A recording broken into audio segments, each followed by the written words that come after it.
சட்டம் இப்ப முதல்ல மாதிரி இல்ல. முக்கிய குற்ற சட்டங்கள் எல்லாத்தையும் மாத்திட்டாங்க. ரொம்ப ஸ்ட்ரிக்டா இருக்கு.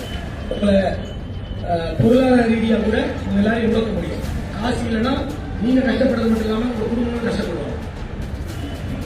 ரெண்டாவது, சமூகத்துல அமைதி நிலவரம். அமைதி நிலவரம் இந்த குடிச்சிட்டு போய் பக்கத்து தெருவில் சண்டை போடுறது, இந்த அவன் தெருவில் பைக் ஓட்டிட்டு போய் இடிக்கிறது, அங்க அடிச்சுக்கிறது, வெட்டிக்கிறது, ஜல்லிக்கட்டுல பிரச்சனை பண்றது, கோயில் திருவிழா பிரச்சனை பண்றது, ஆடல் பாடல பிரச்சனை பண்றது, இல்ல சாயங்காலம் ஒன்னாவது குடிக்கிற இடத்துல பிரச்சனை, இந்த மாதிரிலாம் பண்ணிட்டு இருந்தீங்க அப்படின்னா நீங்க யாரும் நிம்மதியா இருக்க முடியாது.